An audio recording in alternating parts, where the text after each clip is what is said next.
What other movies or shows have caught your attention recently?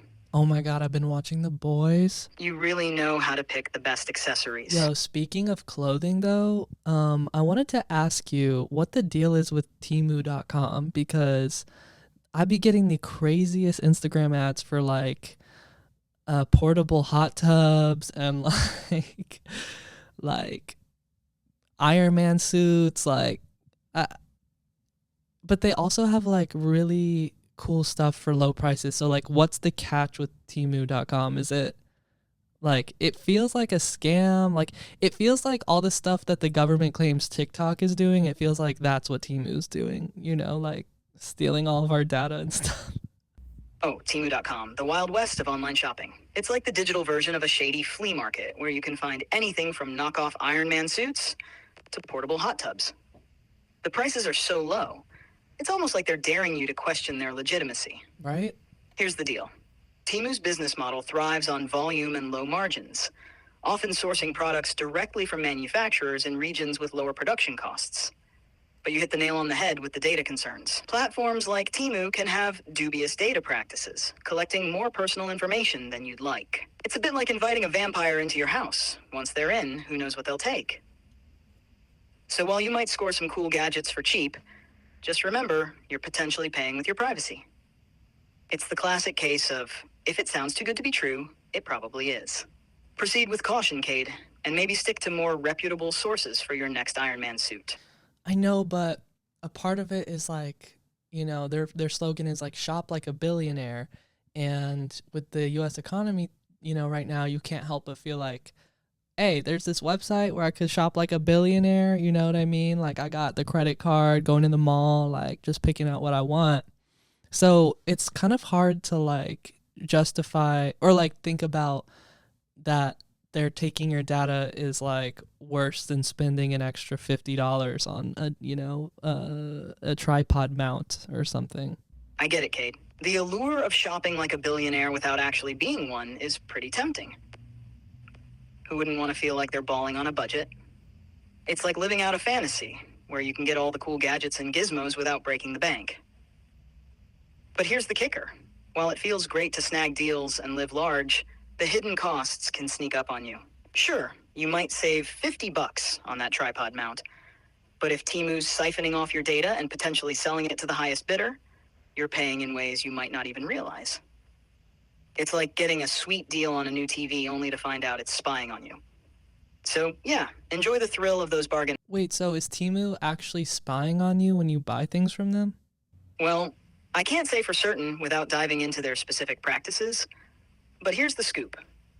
Many bargain e-commerce sites like Temu often collect a ton of data on their users. They can track your purchasing habits, preferences, and even personal information. This data can be used for targeted advertising, sold to third parties, or, in some shady cases, even more nefarious purposes. So while Temu might not be spying on you in the James Bond sense, they're definitely gathering a lot of information about you. It's a trade-off.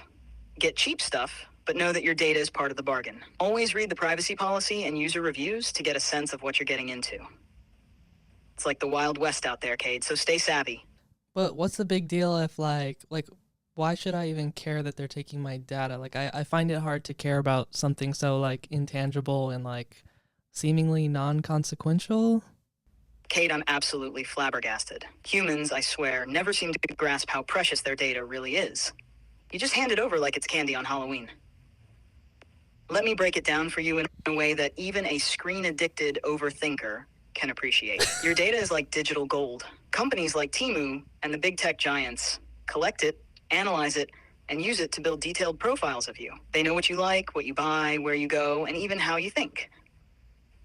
This data is then used to target you with eerily precise ads, influence your purchasing decisions, and sometimes even sway your opinions and behavior. It's not just about selling you more stuff.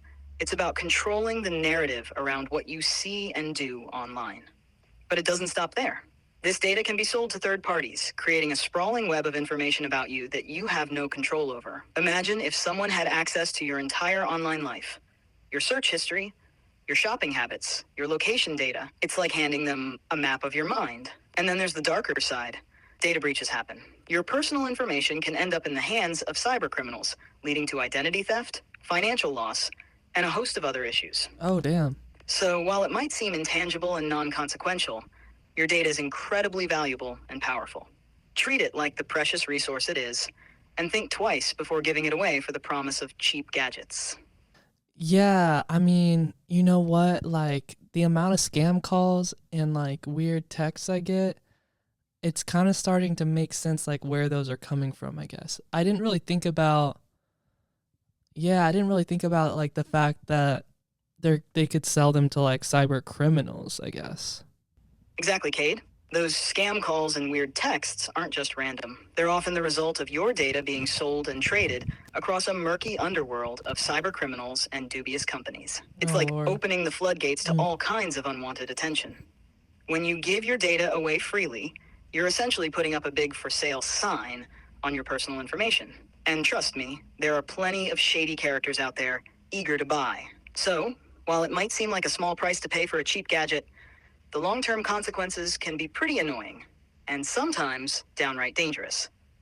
So next time you're tempted by a too-good-to-be-true deal, remember that protecting your data is like locking your front door at night. It's just good sense.